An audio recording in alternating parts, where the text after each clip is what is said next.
Saya sehari-hari mengajar di UIN Suska, mata kuliah hadis.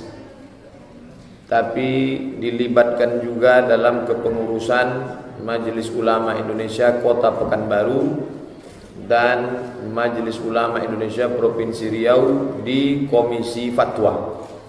Jadi masyarakat yang mengeluh tentang aliran sesat itu mengadunya ke Komisi Fatwa. Prosedurnya masyarakat melapor, masuk ke Sekretariat MUI provinsi atau kota. Nanti Sekretariat MUI akan menghubungi Komisi Fatwa. Kalau bisa semua kumpul, kalau tidak sebahagiannya. Nanti yang mengadu dengan yang diadukan akan dikonfrontir untuk menghindari fitnah. Selama saya duduk di situ macam-macam. Ada seorang suami sama istri mengadu bahwa mereka dinikahkan oleh gurunya. Padahal bapak perempuan itu walinya masih hidup. Saya tanya, kenapa tidak bapak yang menikahkan anaknya? Karena menurut guru kami, bapak kami itu kafir. Maka kalau kafir tak boleh jadi wali. Sekarang kami sudah tobat. Kami merasa selama ini berzina, Pak Ustadz. Betul tak nih, Bud? Betul lah tuh. Kalian sudah berzina. Jadi gimana caranya? Akad nikah ulang. Nah, jadi guru ini mengatakan, semua yang tidak bersyahadat sama saya kafir. Bapak ente kafir. Jadi kami mau nikah, aku cukup menikahkannya. Nah, ini salah satu contoh. Ada pula satu lagi aliran sesat mengajarkan kalau bersyahadat asyhadu an la ilaha illallah wa asyhadu anna Muhammadan. Waktu Muhammadan itu datang Nabi Muhammad di depan, langsung ditunjuk. Ada jenis yang ketiga mengajarkan wudu hakikat. Jadi wudu yang di kamar mandi itu wudu syariat. Ini namanya wudu hakikat. Nanti setelah diajarkan wudu hakikat ini, pejamkan mata, nampak api. Nampak api. Nampak, itulah dia neraka jahanam. Rata-rata yang mengikut ini adalah orang yang tidak punya basic pendidikan agama, tapi setelah umur berlanjut 40-50 ada kerinduan di dalam, ingin mencari agama, ingin ngaji, tapi salah masuk. Akhirnya ikutlah yang aliran macam-macam tadi. Ada pula kelompok semua anak-anak, semua orang dewasa yang syahadatnya tidak pernah diulang sejak lahir, itu mesti diulang balik. Kamu umur sudah berapa? 30. Pernah bersyahadat? Tiap hari bersyahadat. Siapa yang menyaksikan? Tak ada. Islammu tidak sah. Karena orang mesti disaksikan. Itu kan mu'alaf, bukan mu'alaf saja. Maka yang sudah Islam sejak lahir, bapak ibu muslim muslimah pun mesti syahadat ulang. Jadi ini ada. Biasanya pengajiannya tidak di masjid karena takut didengar orang banyak, tapi rumah ke rumah. Ada pula modelnya lagi, banyak Pak Ustaz. Oh banyak betul. Tapi saya tidak mau dikatakan orang ustadz spesialis aliran sesat. Karena itu bahaya. Karena biasanya kalau ustadz spesialis tafsir, Dr. Mustafa Umar ditunjuk orang, itu ustadz spesialis tafsir. Ada ustadz bagian ruqyah, itu ustadz spesialis ruqyah. Tapi karena terlalu panjang dia pendek aja. Itu ustadz tafsir, itu ustadz ruqyah. Nanti lama-lama itu apa? Itu ustadz sesat. Nah, jadi jangan sesudah ini nanti ada rekamannya video. Jangan undang saya lagi tentang masalah sesat. Ada agak 10 masjid aja mengundang. Nanti kalau ada mau bahas aliran sesat, undang Ustaz Somad. Ustaz apa tuh? Ustaz spesialis sesat. Jadi hari ini supaya kita tak berkelahi masalah sesat ini, karena nanti orang yang sesat itu pun merasa dia yang paling benar dan kita inilah yang sesat. Maka Majelis Ulama Republik Indonesia Pusat di Jakarta mengeluarkan 10 kriteria sesat. Bapak Ibu keluar dari sini renungkanlah. Kalau ada yang 10 ini dalam diri Bapak Ibu, berarti Bapak Ibu sesat. 10 kriteria sesat. Jadi supaya kita jangan sesat, kata orang sesat kata kita. Itu Pak Ustaz, tetangga saya itu sesat tuh. Kenapa? Berjenggot. Berjenggot kok sesat? Itu tetangga saya itu sesat tuh Pak Ustaz. Kenapa? Berjubah, bersorban. Nah, ini tak betul. Nah, jadi sesat itu apa kriterianya? Nah, ini yang akan kita bahas. 10. Dan saya tak pula hafal yang 10 nih. Jadi saya tengok catatan di HP. Mudah-mudahan baterai tak habis. Yang pertama, ciri aliran sesat itu adalah mengingkari salah satu dari rukun iman dan rukun Islam. Ingat rukun iman 6, rukun Islam 5. Bersyahadat dia, oke, tapi ditambahnya syahadatnya itu termasuk ingkar. Asyhadu an la ilaha illallah wa asyhadu anna Muhammadar Rasulullah wa asyhadu anna Abdul Somad waliyullah. Karena dia menambah syahadat. Ini tentang syahadat. Yang kedua, solat. Ustadz Somad, tolong nanti di kantor kami Ustadz bahas tentang solat. Yang meninggalkan solat kafir. Loh, ini solat kan sudah umum, ngapain lagi dikaji solat? Sekarang Ustadz di kantor kami sudah banyak yang tak solat. Karena ada satu guru membawa aliran, katanya kalau azan itu manggil hayya 'alas shalah, cukup pejam mata, ingat Tuhan. Udah, namanya eling. Senang betul orang kantor. Karena kalau sholat ini kan payah, buka sepatu lagi, pakai kain sarung lagi, pakai peci lagi. Ini enggak. Hayya 'alas shalah, pejam mata sebentar. Dah, ngetik lagi. Yang sedang main game, pejamkan mata, habis. Banyak penggemarnya itu. Luar biasa. Jadi salah satu ciri yang pertama aliran sesat, mengingkari rukun iman dan rukun Islam. Syahadat, solat, puasa. Tak puasa dia. Nah, ini sekarang hari Rabu nanti sudah masuk 1 Rajab. Habis Rajab Sya'ban. Habis Sya'ban Ramadan. Ini di Pekanbaru kalau sudah Ramadan memang ada perda kota Pekanbaru, rumah makan tutup. Tapi ada juga di tepi-tepi itu namanya rumah makan hantu. Kaki nampak, kepala tak nampak. Nah, ini boleh jadi dia ikut aliran sesat. Ada pula nama jenis puasanya namanya puasa huwal awwalu wal akhiru. Puasa hari pertama sama hari terakhir saja. Tengah-tengah itu tak makan. Ada pula lagi aliran namanya puasanya menahan makan, menahan minum, tapi merokok tetap boleh. Ente tak puasa? Puasa. Merokok kan bukan makanan. Asap boleh kata dia. Ini macam-macam aliran. Tapi cirinya kita pegang dulu. Syahadat ditambah, dikurangi, diingkari. Salat di model-model. Puasa, zakat. Zakat ini di otak-atiknya zakat. Pada zaman Abu Bakar Siddiq muncul sekelompok namanya Mani'uz Zakah. Mereka tak mau berzakat. Ketika ditanya, kenapa kalian tak berzakat? Kami hanya mau membayar zakat kepada Muhammad. Karena ayat di Quran itu menyuruh Muhammad, khudh min amwalihim, ambil zakat mereka. Sedangkan sekarang Muhammad sudah meninggal, maka Abu Bakar tidak berhak. Ini jadi dalil nih. Siapa yang cari-cari dalil malas berzakat, inilah dia.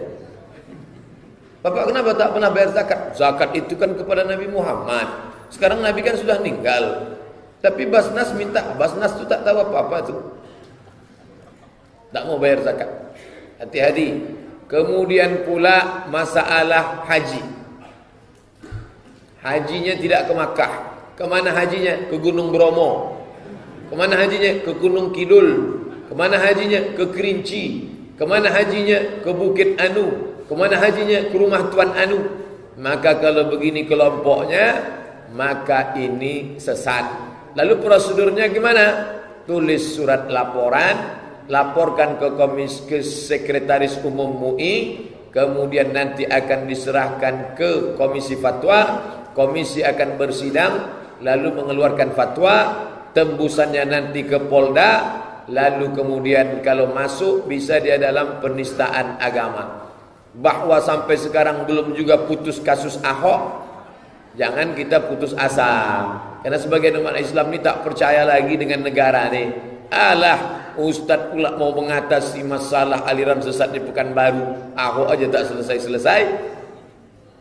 Ini harus dibicarakan, karena kalau tidak dia akan besar. Makanya saya senang betul hari ini di Masjid Al-Kautsar kumpul semuanya. Pak Camat ada, Pak Lurah ada, tadi kata protokol ada anggota DPRD, tapi Pak Ketua tak ada menyebut yang terhormat. Saya pun ragu tak dan tidak. Tapi yang jelas acara ini luar biasa. Balehonya besar-besar di sana. Aliran sesat, waspadalah. Gambar saya pula di situ. Parkirnya diatur, mantap. Ada umbul-umbulnya, direkam pula. Maju Ustaz, dikasih tahu. Begitu sampai ditanya, Ustaz sudah makan apa belum? Masya Allah, saya sudah bilang, mau sekali lagi, gitu kan pula. Masjidnya besar, jendelanya lebar-lebar, anginnya segar, luar biasa. Dikasih pula kue, banyak. Cuma salahnya plastik tak dibuka. Inilah. Nah, oleh sebab itu dengan datangnya Pak Camat, dengan datangnya Pak Lurah, nanti mudah kita melapor. Mudah kita, karena ada support dari penguasa. Penting penguasa ini. Karena sekarang karena kekuasaan tak peduli kepada aliran sesat, payah kita. Orang-orang enak saja menantang kita. Kamu sesat? Iya, aku memang sesat. Emang masalah buat lo? Beda sama di Malaysia. Di Malaysia itu ada Jakim. Jakim itu semacam polisi agama. Kalau dia sesat, tangkap. Makanya Syiah tak berani di Malaysia. Jakim, mufti persekutuan nomor 1 bagian agama, mengeluarkan fatwa Syiah sesat kafir, tangkap. Makanya tak berani dia. Di Malaysia kalau mau ceramah, saya setiap bulan Februari ke Malaysia ceramah selama seminggu. Itu ngurus surat izin ceramahnya sebulan. Kirim paspor, fotokopi pas foto, fotokopi paspor, pas foto, kirim ijazah S1, ijazah S2, transkrip nilai. Untuk ngurus surat izin boleh ceramah di Masjid Kuala Lumpur. Bukan macam tempat kita. Pakai baju koko, pakai peci, jadi.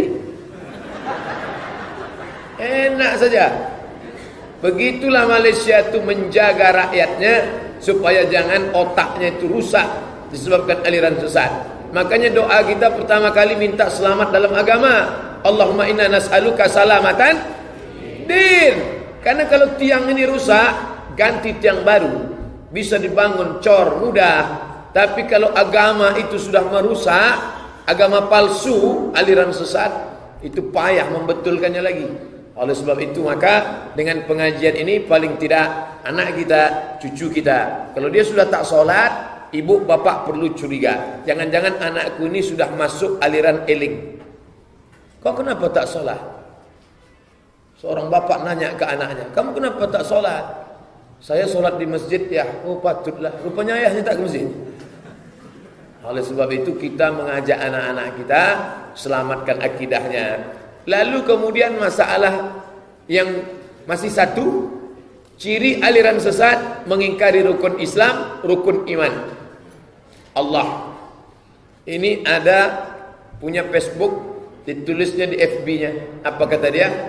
Tuhan tidak pernah menciptakan aku agar aku menyembah dirinya, tapi dia menciptakan aku karena dia ingin bersemayam dalam diriku. Ini alirannya nih. Tuhan tidak pernah menciptakan aku agar aku menyembah dirinya, tapi dia menciptakan aku karena dia ingin bersemayam dalam diriku. Aliran apa ini namanya? Manunggaling Kaulo Gusti. Ada Tuhan besar namanya Gusti, ada Tuhan kecil namanya Kaulo. Kaulo ini bisa menyatu dengan Tuhan besar, Tuhan kecil, manunggaling Kaulo Gusti, menyatu dengan Tuhan. Kalau sudah menyatu dengan Tuhan, batal syariat, tak perlu sholat, tak perlu puasa. Hati-hati, anak kita bisa ikut, keponakan kita bisa terikut, Bahkan kita pun kalau tak kuat-kuat bisa ikut. Tuhan tidak pernah menciptakan kita untuk menyembah Dia, tapi Dialah menciptakan kita karena Dia ingin masuk ke dalam raga kita. Ini dari mana datangnya ini? Ini dari Hindu menyusup ke dalam aliran sempalan Islam. Mereka mengatakan Tuhan besar itu namanya Brahman, lalu Tuhan kecil itu namanya Atman. Tuhan besar Brahman itu memercik, memancar, lalu lahirlah muncul Atman. Nanti Brahman menyatu dengan Atman. Bagaimana cara menyatunya? Dengan cara bersemedi yoga. Nah, ini banyak yang latah ikut yoga. Yoga itu artinya mengosongkan diri. Kosongkan, kosongkan, kosongkan. Tarik napas panjang. Usah. Tarik, mencari ketenangan. Jangan lagi ikut-ikut itu. Ini bukan dari ajaran Islam. Nah, ini masalah Allah, masalah Rasul. Kita masih satu lagi, masih pembahasan nomor 1, mengingkari salah satu dari rukun Islam, rukun iman. Rukun iman tentang Allah di otak-atik, tentang Rasul. Mengotak-atik Rasul, tak percaya kepada Rasul. Katanya ada Rasul, seorang Rasul naik ke atas tembok, menengok ada orang sedang mandi di sungai. Lalu Rasul tadi pun tertarik nengok perempuan tadi. Lalu dia cari-cari, ternyata laki si perempuan tadi tentara. Disuruhnya lah tentara tadi perang, supaya tentara itu mati perang, bisa diambilnya bininya. Rasul mengintip orang mandi. Nah, ini kan merusak. Dibuatkan pula karikaturnya untuk anak-anak, merusak anak-anak orang Islam. Kalau dulu bisa dibendung, jangan baca buku ini, jangan tonton film ini. Sekarang tak bisa lagi. Kenapa? Twitter, BBM, WhatsApp, internet, macam-macam masuk ke rumah kita, masuk ke kamar kita. Maka orang tua mesti jeli. Alhamdulillah, yang menaja aliran sesat acara ini adalah anak-anak muda yang rentan dengan aliran sesat. Tapi kita bahagia, ini berperan anak-anak muda. Yang menyambut tadi di Tanah Lapang, anak muda. Yang mempersilakan masuk, anak muda. Yang baca Quran, anak muda. Luar biasa. Padahal biasanya masjid itu jarang diisi anak muda. Anak-anak muda sudah diambil oleh warnet, sudah diambil karaoke. Tapi di Al-Kausar memang betul-betul inna a'toina kal kausar. Kausar artinya nikmat yang besar. Kausar artinya telaga, sungai. Kalau kita minum di situ tak akan haus untuk selamanya. Dan Kausar di sini adalah nama masjid yang semuanya kumpul. Pak lurahnya ada, pak camatnya ada, orang tuanya ada, anak-anak ada, anak muda pun ada. Ramai di sini, tapi di luar masjid lebih ramai lagi. Nah, artinya jangan bangga dulu kalau sudah nampak ramai di masjid. Semua mesti diajak untuk mengkaji ini. Kalau kita sudah ramai, maka orang sesat pun takut. Tapi kalau lebih ramai dia dari kita, kalau kita ramai, orang yang sesat itu takut sama kita. Tapi kalau lebih ramai dia daripada kita, kita pula yang ragu. Aku sesat apa dia sesat? Saking banyaknya orang gila, maka orang waras ragu dengan kewarasannya. Itu yang terjadi sekarang. Kalau tak percaya Bapak, besok pergilah. Tak usah nunggu besok. Pulang dari sini, pergi ke rumah sakit jiwa. Seberantas kilometer 11. Begitu sampai di pintu jumpa orang gila. Apa kata orang gila itu? Bapak gila ya? Aku waras, kau gila. Masuk kita ke dalam, jumpa lagi orang gila. Apa kata dia? Bapak gila ya? Aku waras, kau gila. Sudah jumpa 3 orang, kita mulai ragu. Aku waras apa dia gila? Maka kalau di masjid ceramahnya kuat, di rumah keluarganya kuat, di dalam arisan keluarganya kuat, insya Allah. Tapi kalau kita yang lurus ini sedikit, yang sesat banyak, maka yang lurus itu pun kalau tak kuat-kuat tiang pancangnya, dia pula ragu tentang ajaran ini. Itulah kenapa Majelis Ulama Indonesia Pusat membuatkan 10 ini. Kalau bisa dihafal, hafallah. Tapi kalau tak bisa, sabar saja. Rekaman MP3-nya ada. Ya. Entah siapa punya HP, tak tahulah. Rekaman video ada. Tak hidup, tak tidak kamera itu nampaknya hidup. Mantap. Tentang malaikat. Nih, jangan lagi melecehkan malaikat. Ini lagu-lagu banyak melecehkan malaikat. Oh Tuhan, kirim aku malaikatmu, aku tak ingin berada sendiri di sini. Memang malaikat itu tukang ngawani dia tidur sendirian. Mengecilkan malaikat. Malaikat pun tak tahu nih. Malaikat pun latah. Nah, ini orang-orang begini ini merusak kemaksuman malaikat. Malaikat itu bukan makhluk Allah yang untuk disepelekan. Allah tak pernah menunjukkan bentuk malaikat asli kepada Nabi Muhammad. Kenapa? Supaya orang tahu bahwa bentuk malaikat itu tak muat di alam ini. Uli ajni'atin, makhluk yang bersayap. Masna 2, wasulasa 3, waruba 4. Kalau diletaknya sayapnya di ujung sana, tembus ke ujung sana, tak muat alam semesta. Makanya Nabi Muhammad SAW melihat bentuk Jibril yang asli ketika dia dalam keadaan Isra dan Mi'raj. Adapun di dunia ini tak bisa. Dia pernah menengok bentuk Jibril kecil waktu di Gua Hira, dipeluk oleh makhluk yang besar, dipeluknya aku.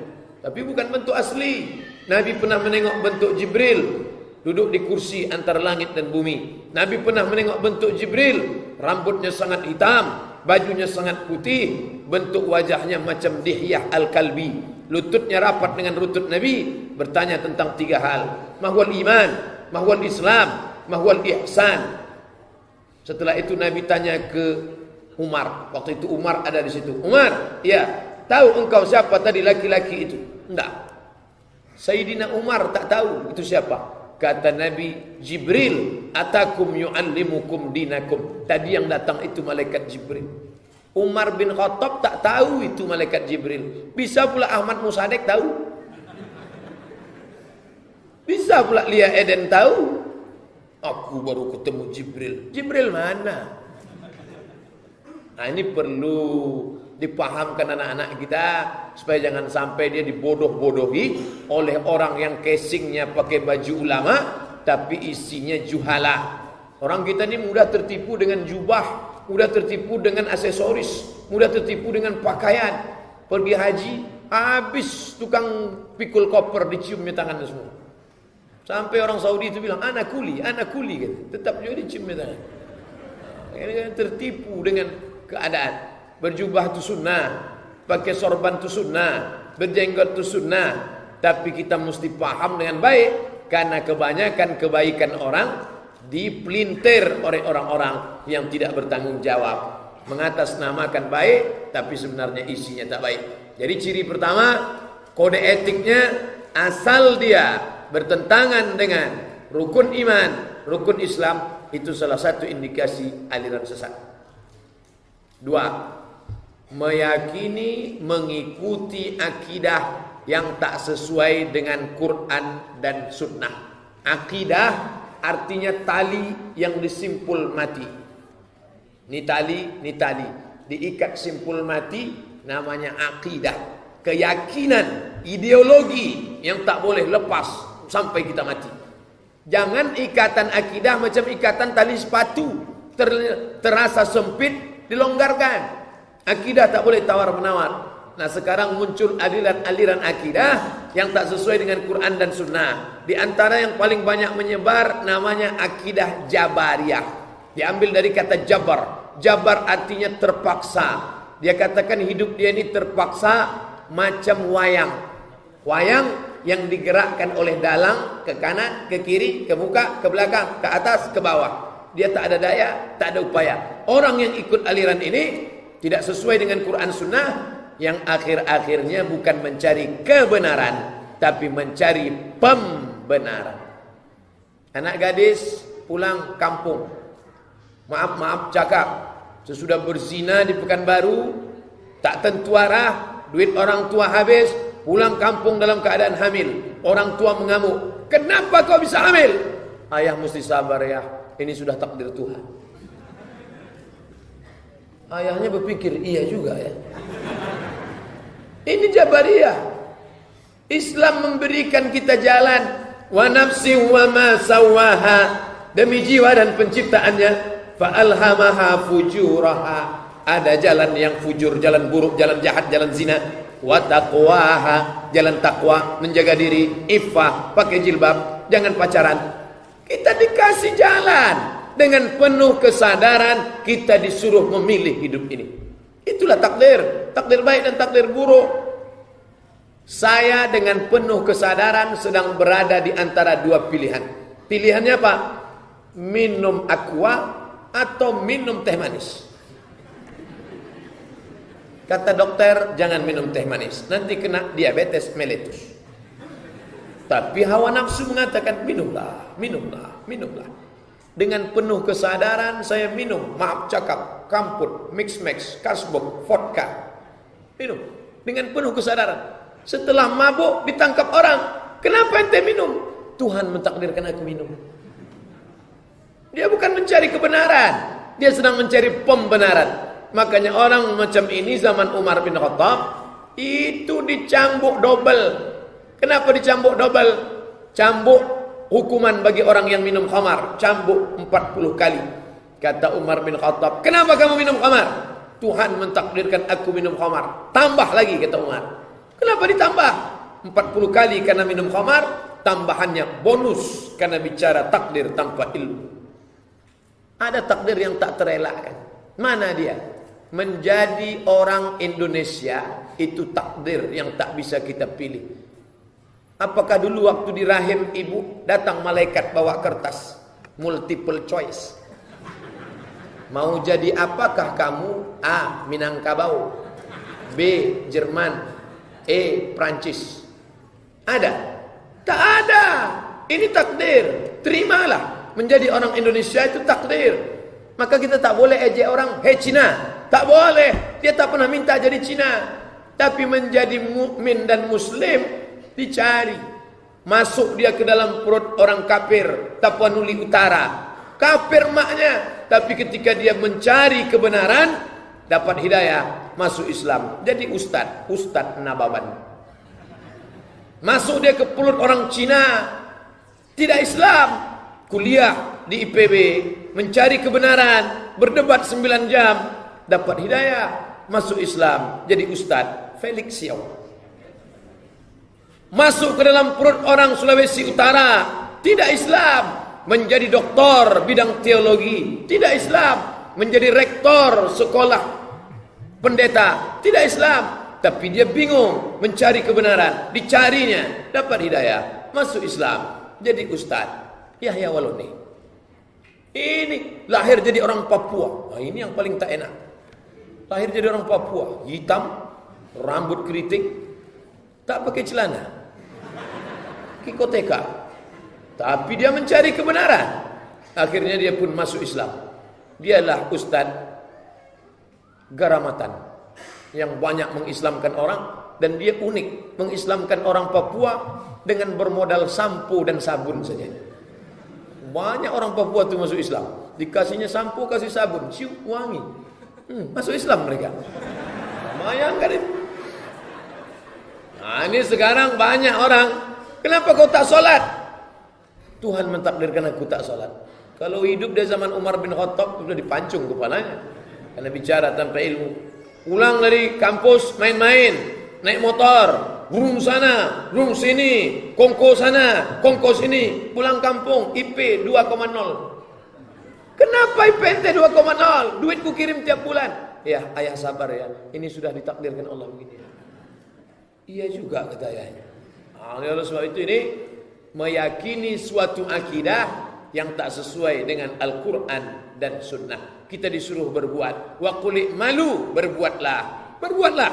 Fasayarallahu amalakum, Allah akan melihat amal kamu. Kita disuruh memilih antara dua. Allazina amanu wa amilus solihati, orang beriman dan beramal soleh, ulaika ashabul jannah, masuk surga. Walladzina kafaru wa kazzabu bi ayatina, orang yang kafir mendustakan ayat kami, ulaika ashabun nar, mereka masuk neraka. Kita berada di simpang jalan siang ini anak-anak muda Al-Kausar ini berada di simpang jalan. Ini kan hari libur nih, datang SMS kawan, bro, ayo karaoke. Tapi sudah jadi panitia. Karaoke panitia, karaoke panitia, karaoke panitia. Jangan ajak aku karaoke friend, aku sedang menjadi panitia. Nanti selesai acara kita pergi. Inilah. Maka harus kuat-kuat akidahnya. Jangan sampai keluar dari Ahlussunnah wal Jamaah. 3. Ciri aliran sesat, meyakini turun wahyu sesudah Al-Quran. Memang Quran itu sudah selesai, kata dia, tak bisa menjawab zaman. Ini turun lagi wahyu yang datang kepadaku melalui malaikat Jibril, dan dia sudah mengangkat aku menjadi nabi yang ke-26. Nabi apa namanya? Nabi susulan. Orang-orang ini pakai ayat juga. Mereka ini pakai ayat, bukan tak pakai ayat. Nama nabi kamu siapa? Muhammad. Siapa namanya? Muhammad. Dibukakannya surat As-Saff. Coba ente tengok baik-baik ya. Ya, ditengok surat As-Saff. Yakin nama nabi kita Muhammad yang terakhir? Ya. Coba tengok baca surat As-Saff. Apa kata dia? Ya'ti mim ba'dismuhu Ahmad. Akan datang nabi terakhir namanya Ahmad. Siapa nabi terakhir? Muhammad. Muhammad apa Ahmad? Muhammad apa Ahmad? Ragu kan? Nabi terakhir itu namanya bukan Muhammad, namanya Ahmad. Pernah nengok fotonya? Belum. Ini fotonya. Siapa dia? Ahmad Musadik. Tapi kalau anak kita ngaji, dia tahu nama nabi kita itu Muhammad, dia juga Ahmad, dia juga Aqib, dia juga Hasir. Itu nama-nama dia, banyak nama dia, bukan cuma Muhammad saja. Makanya kalau kenalan sama orang jangan cuma kenal satu nama. Siapa nama Ustadz tuh? Ustadz Somad. Siapa nama Ustadz tuh? Ustadz Somad. Pas dicari di internet, Anton. Enggak, saya di mana-mana tetap Somad. Artinya apa? Mungkin nama orang itu 2, 3. Jadi jangan mau dibohongi. Tapi kalau anak-anak kita belajar, paham dia, namanya Nabi ini kita siapa?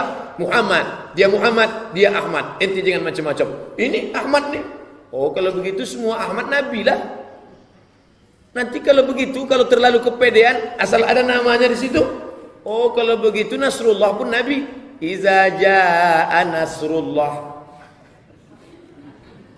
Muhammad 25, Ahmad 26, Nasrullah 27. Nanti ada lagi yang 28. Siapa namanya? Ini dia. Qul huwallahu ahad, Allahu somad.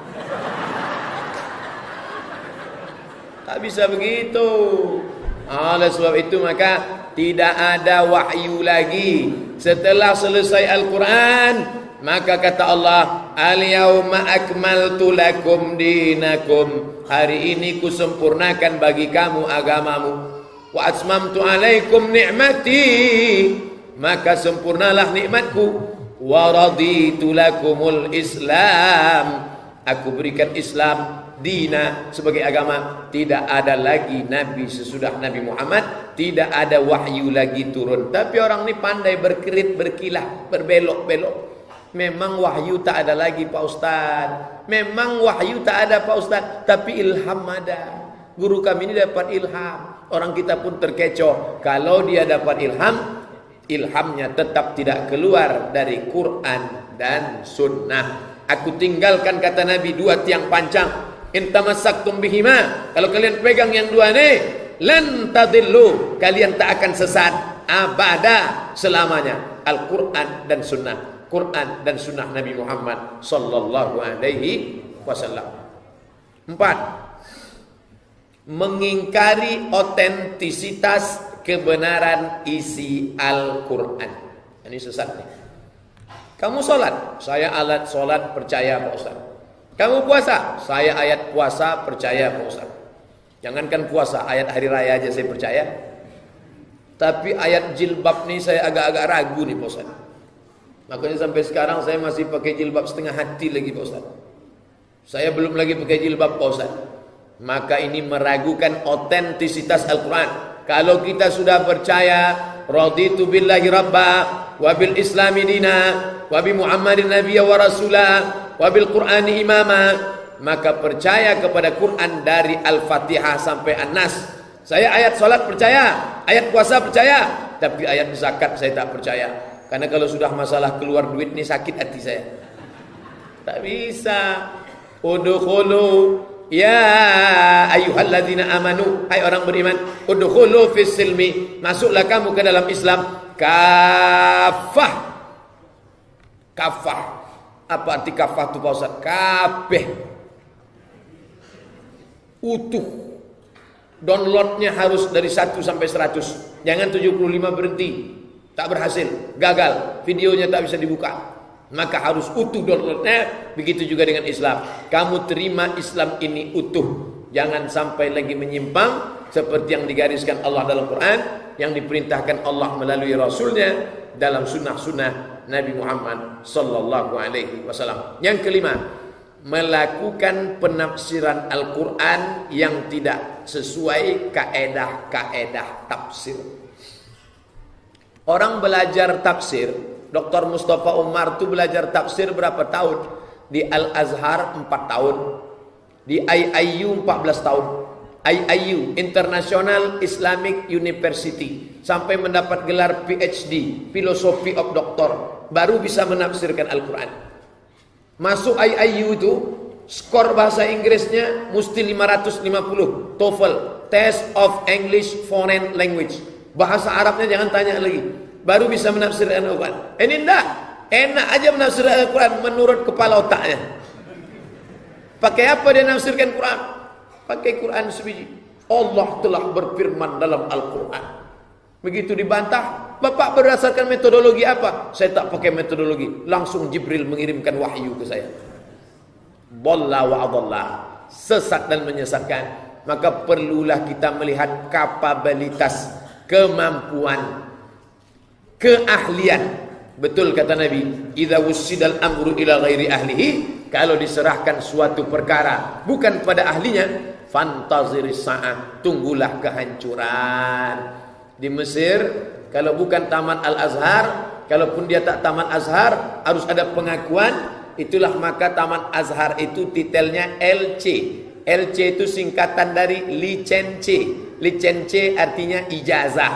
Ajaza yujizu ijazah. Orang ini sudah dapat ijazah untuk mengajarkan tafsir, hadis, fikih. Saya bukan mengecilkan alumni UIN, saya mengajar di UIN. Anak-anak UIN itu sudah diberi ijazah STHI. Nah, saya jangan dekatkan, hilang bahan saya. Sarjana Teologi Islam, bagian Quran, bagian hadis, filsafat Islam. SHI, Sarjana Hukum Islam, Sarjana SPDI, Sarjana Pendidikan Islam. Diluruskan akidahnya. Ini ndak sekolah belajar agama entah kapan, hanya baca-baca-baca, mengaku sudah cukup, ngomong ngawur, dan orang jahil pula suka sama yang ngawur-ngawur nih. Bercampur pula sama sihir-sihir sikit. Makin menjadi-jadilah dia. Ustaz Somad tu tak ada tahu apa-apa tu, mengkaji kulit kitab aja tu. Ini yang asli hakikat tu. Tengok, tak luka kan? Bercampur dengan jin, dengan setan, dengan hantu. Makanya apa kata ulama dalam kitab Al-Lumah karya At-Tusi, idza ra'aitar rajula, kalau kau tengok ada orang yatiru fil hawa, bisa terbang di atas awan, yamshi 'alal ma, berjalan di atas air, la taqtar, jangan kau tertipu. Kenapa? Karena setan pun bisa melakukan seperti itu. Terbang di atas awan, jalan di atas air, jangan tertipu, karena iblis pun bisa melakukan seperti itu. Lalu yang dipandang itu apa? Pandanglah istiqomahnya menjalankan syariat agama Allah. Kalau dia sudah melenceng daripada Quran Sunnah, jangan lagi ikut. Ini terlalu fanatik. Jelas-jelas guru tadi minum kamput, minum tua, ikut juga. Itu kan sudah bertentangan dengan syariat itu. Syariat itu untuk orang yang kulit-kulit kitab aja tuh. Ini guru kami sudah sampai tingkat hakikat ini. Saya tengok dengan mata kepala saya dia minum kamput. Itu nampak kamu kamput. Sebetulnya kalau sudah sampai lehernya berubah jadi zam-zam itu. Tak betul. Batil. Batil. Syaitan menyesatkan. Wala udillannahum. Aku sesatkan mereka dari jalan Allah. Wala umanniyannahum. Aku buat mereka berhalusinasi, berimajinasi, sampai akhirnya mereka diseret masuk ke dalam neraka jahanam. Nauzubillah. Selanjutnya yang keenam, mengingkari kedudukan hadis Nabi. Tak percaya hadis. Ingkar hadis sesat, bahkan bisa jatuh ke dalam kafir. Tadi kita sholat zuhur 4 rakaat. Coba carikan ayat Quran yang menyebutkan sholat zuhur 4 rakaat. Dari Al-Fatihah sampai An-Nas. Ya ayyuhalladzina amanu shallu salataz zuhri arba'a raka'atin adaan makmuman lillahi ta'ala. Ada tuh ayatnya Pak Ustaz? Tak ada, saya aja ngarang-ngarang. Tidak ada. Yang ada dalam Quran itu wa aqimus shalah, dirikan salat. Alladzina yuqimunas shalah, mereka mendirikan salat. Tidak ada dalam Quran salat zuhur 4 rakaat setelah tergelincir matahari. Lalu penjelasannya itu di mana? Dalam hadis Nabi. Wa atuz zakah, bayarlah zakat. Mana ada dalam Quran kalau kambingmu 40 ekor, zakat kambing 1. Kalau ontamu 5 ekor, zakatnya 1 kambing. Kalau gandummu 520 kilo, zakatnya 5%. Kalau pakai irigasi, kalau pakai tada hujan, zakatnya 10%. Itu tidak ada. Penjelasannya itu di mana? Dalam hadis Nabi. Maka nanti kalau ada kelompok ingkar hadis, sesungguhnya mereka ingin merobohkan bangunan Al-Quran. Teorinya teori biliar. Yang ditembak bola putih, yang mau dimasukkan bola merah. Ditembaknya putih, sebenarnya yang mau dimasukkan merah. Kata dia, saya percaya Quran, tapi saya tak percaya hadis. Sebenarnya dengan dia ingkar hadis, automatically dia sudah ingkar kepada Quran.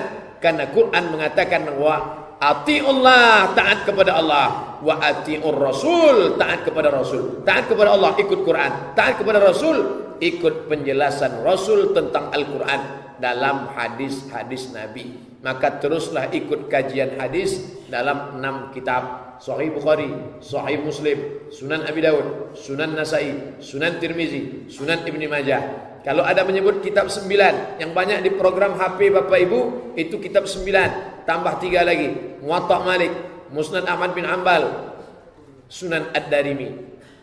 Cuma 9 kitab, banyak kitab lain. Ada yang sahih, ada yang hasan, ada yang dhaif, ada yang maudhu. Nah, ini saya baru dapat WhatsApp tadi nih.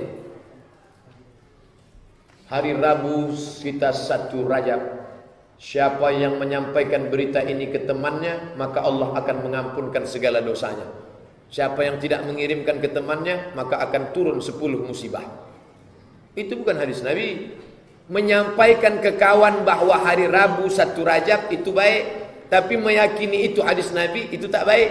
Jangan beli buku kalau di dalamnya tidak ada dalam kurung HR, hadis riwayat. Gara-gara banyaknya hadis palsu ini, orang tak mau ribet, akhirnya dia tolak hadis semua. Ini tak betul. Ingkar hadis, ingkar sunnah, sesat, bahkan bisa kafir. Karena dia sebenarnya ingin meruntuhkan ajaran Islam. Karena pondasi kedua setelah Quran adalah sunnah. Ingkar sunnah, ingkar hadis adalah kafir.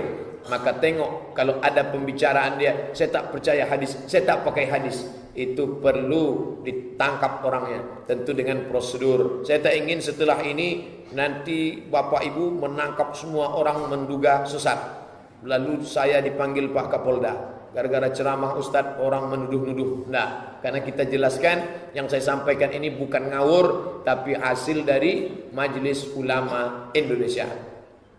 7. Melecehkan, merendahkan Nabi dan Rasul.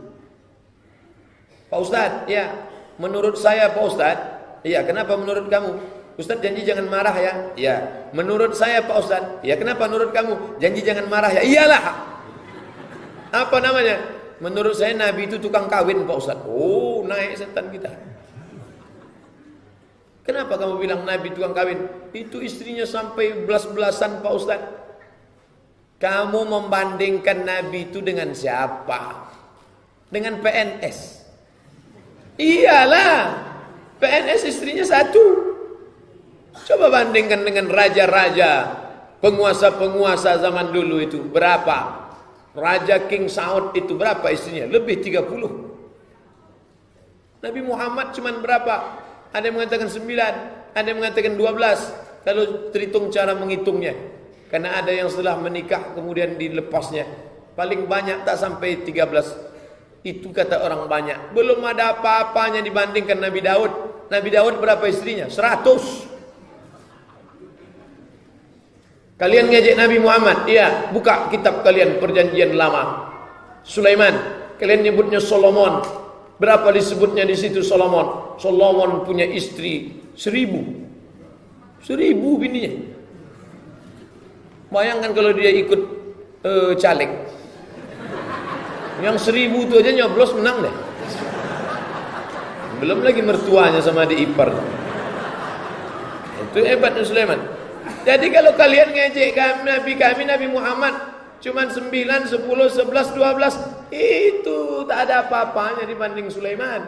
Sulaiman 1000. Makanya diagung-agungkan mereka, King Solomon. Orang-orang barat menyebut King Solomon. Bahkan katanya kekuasaannya ada penulis menyebut sampai ke Yogyakarta, dipanggil Sleman. Orang kita ini suka ngawur-ngawur, melecehkan, maka itu termasuk kategori aliran sesat. Itu Ustaz tadi menyebut Nabi Sulaiman, saya tak melecehkan, saya menceritakan data bahwa jangan katakan Nabi Muhammad itu istrinya banyak, tergantung membandingkannya dengan apa. Kalau dibandingkan dengan sultan-sultan, raja-raja, saya nyimpan bukunya di rumah, sengaja tak saya bawa. Apa isinya?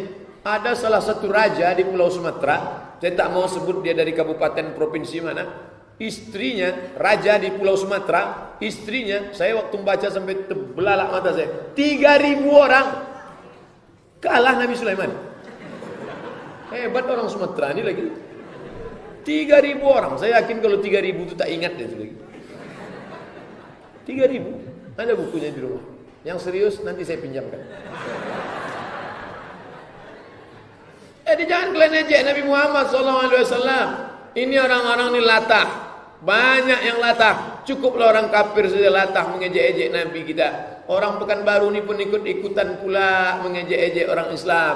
Dia mancing-mancing. Orang Islam ini alhamdulillah masih bisa sabar. Yang terjadi di Pasir Putih, yang terjadi beberapa hari ini, alhamdulillah saudara-saudara kita dari FPI menangkap, diserahkan ke Polda. Itu kalau tidak ditangkap FPI bisa mati dia. Nanti ketika dia mati, dituduhlah orang Riau teroris. Orang Riau ini lembut, lunak. Tapi kalau dipancing-pancing begitu, keluar juga kerisnya nanti. Bapak Ibu yang dimuliakan Allah Subhanahu wa ta'ala, maka jangan melecehkan Nabi. Baik cara solatnya, cara kehidupannya, istrinya, anaknya, dan lain sebagainya. 8. Ciri aliran sesat yang ke-8 adalah mengingkari Nabi Muhammad sebagai Nabi terakhir. Ternyata Ustaz Somad, setelah Nabi Muhammad itu ada lagi 3 Nabi. Dari mana saja dia? Dari Bogor namanya Ahmad Musadek, dari Jakarta Lia Eden, dari Bandung yang terakhir ditangkap namanya Cecep. Jadi kepolisian yang paling hebat di dunia itu kepolisian Republik Indonesia, mengalahkan LAPD, Los Angeles Police Department. Kalah, bisa menangkap 3 nabi dalam setahun. Ahmad Musadek, Lia Eden, Cecep. Yang susah menangkapnya Ahok. Itu gak payah sih. Karena kata Lia Eden, Ahok itu adalah titisan dari 2 dewa monyet. Itu bukan saya yang bilang. Itu yang ngomong itu Nabi Lia Eden, laknatullah alaiha. Pengikutnya ada. Dan ternyata aliran-aliran sesat ini disupport oleh Amerika. Sengaja diberikan dana dan dikirimkan duit besar-besaran. Makanya pengacara-pengacara mereka getol membela. Atas nama apa? Human right, hak azazi manusia. Untuk apa? Menghabiskan energi umat Islam, sehingga tak lagi-lagi memikirkan bagaimana membangkitkan ekonomi umat, bagaimana supaya umat ini menjadi mandiri. Habislah otak memikirkan nabi-nabi palsu yang banyak ini. Cerita nabi palsu itu sudah ada sejak zaman Abu Bakar Siddiq radhiyallahu anhu. Bahkan di zaman Nabi pun ada nabi palsu. Ketika Nabi meninggal, muncul dia naik ke atas. Dia buat surat-surat mirip macam surat Al-Quran. Wal fil, wa ma adraka mal fil, lahu zailun tawil. Wal fil, demi gajah. Wa ma adraka mal fil, tahukah kamu apa gajah itu? Lahu zailun tawil, ekornya panjang. Nabi palsu. Cuman bedanya sama zaman sekarang. Zaman dulu nabi palsu itu ditangkap, dipancung kepalanya. mati si nabi palsu bernama Musailamah Al-Kadzab di tangan seorang berkulit hitam bernama Wahsy. Maka apa kata Wahsy? Tanganku ini pernah membunuh orang paling baik. Paman Nabi Hamzah bin Abdul Muttalib meninggal di tangan Wahsy. Tapi ditebusnya dosanya, masuk Islam, tobat nasuha, dan dia membunuh si nabi palsu namanya Musailamah Al-Kadzab. Maka kalau ada preman-preman yang pernah membunuh, ingin tobat, cari nabi palsu, bunuh. Tapi kalau tertangkap, jangan libatkan saya. Saya cuma menceritakan sejarahnya saja. Nah, begitulah cara taubat nasuha. Artinya apa? Sebelum masuk Islam dia keras, tapi setelah masuk Islam dia tegas. Sebelum masuk Islam keras, tak tentu arah. Setelah masuk Islam tegas. Ini enggak, sebelum masuk Islam keras, begitu dah masuk Islam letoy. Itu ada orang ngejek-ngejek agama kita. Biarkanlah, kita sabar aja. Tak betul. Dulu sebelum masuk Islam rajin binaraga, gambar ular kobra. Setengah masuk Islam gambar cacing. Ini tak betul. Siapa lagi membela agama Islam ini? Makanya kapan orang berani solat di dekat Ka'bah? Kapan orang berani baca Quran jahar? Kapan orang berani menunjukkan identitas aku Islam? Setelah Umar bin Khattab masuk Islam. Siapa itu Umar bin Khattab? Pemenang juara gulat pasar Ukas. Maka perlu pegulat, petinju, itu diajak masuk Islam. Preman-preman yang bertatu, yang antingnya sebesar bulu lubang hidung. Besar lubang hidung, besar bulu anting dia lagi. Nah, itu diajak masuk Islam. Tapi setelah itu dia bertobat, dekat kepada Allah. Di Jepang itu Yakuza itu jadi imam. Bayangkan itu. Yakuza itu tatunya sampai ke ujung kelingking. Semuanya bertatu. Dalam telinga pun bertatu. Tapi setelah masuk Islam, lembut menjadi imam. Luar biasa. Nah, maka ketika mereka ini masuk Islam, orang-orang yang mengejek-ejek Islam itu pun takut. Nabi Muhammad SAW setelah meninggal, datang nabi-nabi palsu dan diperangi. Ketika memerangi nabi palsu Musailamah Al-Kadzab, maka meninggal sahabat yang hafal Quran sebanyak 70 orang meninggal. Apa pelajaran dari sini? Bahwa yang hebat-hebat menunggang kuda, yang hebat-hebat memanah, yang hebat-hebat main pedang, itu adalah para penghafal Quran.